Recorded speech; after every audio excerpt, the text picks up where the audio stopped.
வாஞ்சையோடு கேட்கிற ஒவ்வொருவர் மீதும் இயேசுவின் இரத்தம், இயேசுவின் ஆணி பாய்ந்த கரம் இப்பொழுது வைக்கப்படுகிறது.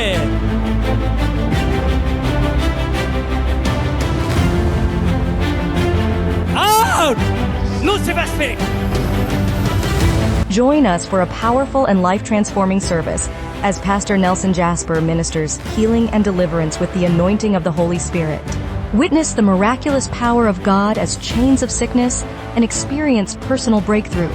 This is an opportunity for you to receive divine healing, emotional restoration, and spiritual freedom. Through prayer, prophetic declarations, and the laying on of hands, Pastor Nelson Jasper will guide you to a place of complete restoration and deliverance. Whether you are battling physical ailments, emotional wounds, or spiritual attacks, this event is designed for your total healing. Bring your family and friends. Don't miss this powerful time of deliverance and restoration. Amavasai Deliverance Meeting at 6 p.m. Venue, Teshua Grace Tabernacle, number 9, Lourdes Mada Street, Nagelkani, Crompit, Chennai 44. Contact us 962-970-6724, 962-9710921. God bless you.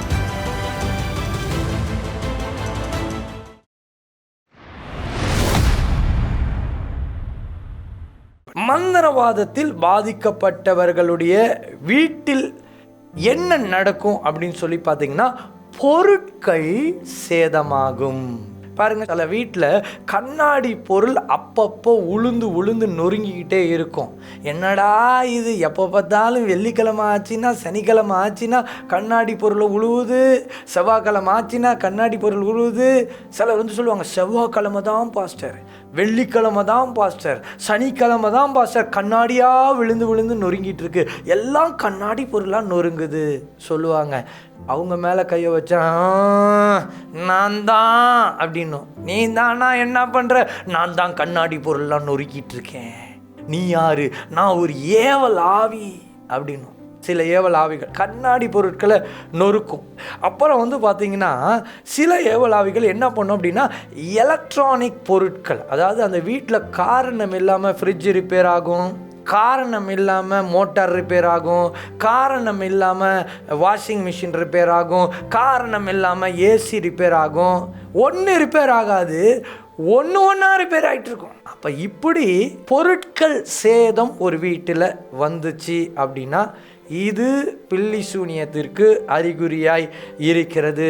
தேவ பிள்ளைகளே, என்ன நடக்கும் அப்படின்னா, அந்த பிசாசுடைய நோக்கம் என்னன்னா, எல்லாத்தையும் ரிப்பேர் பண்ணி நீங்கள் கஷ்டப்பட்டு உங்கள் காசை கொடுப்பீங்களா, ஐயோ இதுக்கு போய் இவ்வளோ 1000 கொடுக்குறேன், அதுக்கு போய் அவ்வளோ 1000 கொடுக்குறேன், இந்த 1000 நீங்கள் கொடுக்கும் பொழுது பிசாசுக்கு ஒரு சந்தோஷம், ஆஹா நான் பண்ண வேண்டிய வேலையை நல்லா பண்ணிட்டு இருக்கேன்னு சொல்லி அது சந்தோஷப்படும். அதனால எல்லா பொருட்களையும் ஸ்தோத்திரத்தோடு ஜபத்தோடு வார்த்தையோடு பாதுகாத்து கொள்ள வேண்டும் தேவ பிள்ளைகளே. சிலர் வீட்டில் வந்து பார்த்தீங்கன்னா வாகனத்தில் வந்து பொருட்கள் சேதத்தை உண்டு பண்ணும். அதாவது வாகனம் காரணம் இல்லாமல் செலவு வைக்கும். ஏன் செலவு வைக்குதுன்னே தெரியாது. ஒரு முறை என்னுடைய எக்ஸாம்பிளே நான் சொல்கிறேன்.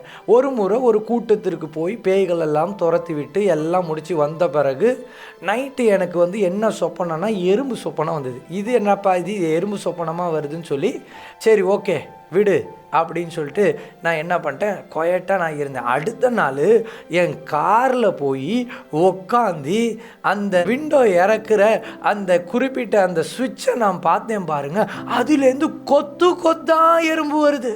ஆஹா, இது என்னடா இது சொப்பனம் இப்படி வந்தது. இன்றைக்கி என் காரு விண்டோ கீழே இறக்குற அந்த சுவிட்சிலேருந்து இவ்வளோ கொத்தா எறும்பு வருதே. நானும் தட்டி விட்டுக்கிட்டே இருந்தேன்.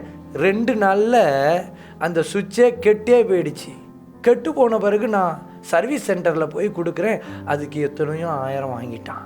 எனக்கு மனசே கஷ்டமாக இருந்தது.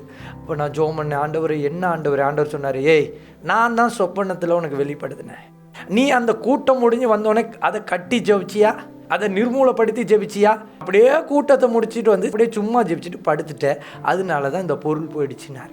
இன்னொரு கூட்டத்தில் என்ன ஆச்சு அப்படின்னு சொல்லி பார்த்தீங்கன்னா, திருநெல்வேலிக்கு ஒரு கூட்டத்துக்கு போயிட்டு காரை ஒரு குறிப்பிட்ட வீட்டில் நிறுத்திட்டு போய் ஜெபிக்கிறேன். அந்த வீட்டில் வந்து அந்த பிசாசுலாம் துரத்திட்டு வந்து காரை ஸ்டார்ட் பண்ணுறேன். கார் ஸ்டார்ட் ஆக மாட்டேங்கிறது. நல்லா இருந்த காரு ஸ்டார்ட் ஆகலை. உடனே நாங்கள் ஜெபிக்க ஆரம்பித்தோம். ஆண்டவர் சொன்னார், அந்த போனட்டுக்கு மேலே குட்டி சாத்தான் உட்காந்துருக்கு, அதுதான் இந்த கிரியை செய்து. போய் போனட் மேலே கையை வச்சுட்டு வந்து ஸ்டார்ட் பண்ணினார். போனட் மேலே கையை வச்சு, இயேசுவின் நாமத்தினால பொல்லாத குட்டி சாத்தானே இப்போ நசரேனாகிய இயேசுவின் நாமத்தினால வெளியே போ அப்படின்னு போனட்டை 4 தட்டு தட்டிட்டு வந்து ஸ்டார்ட் பண்ணோன்னே ஸ்டார்ட் ஆகிடுச்சு. பாருங்கள், சில நேரத்தில் வீட்டில் இருக்கிற பொருட்கள், வாகனங்கள், கண்ணாடி பொருட்கள், எலக்ட்ரானிக் குட்ஸு, அதை எல்லாமே வந்து சேதமாக்கும். சில வீட்டில் வந்து பார்த்திங்கன்னா திருட்டு போயிடும். அதாவது எல்லா திருட்டும் நார்மலாக நடக்குது. சில திருட்டுகள் மாந்திரிகத்தின் மூலமாய் அது செயல்படும் என்பதை நான் உங்கள்கிட்ட தெரிவித்துக் கொள்கிறேன். இது 4வது அறிகுறியாக இருக்கிறது.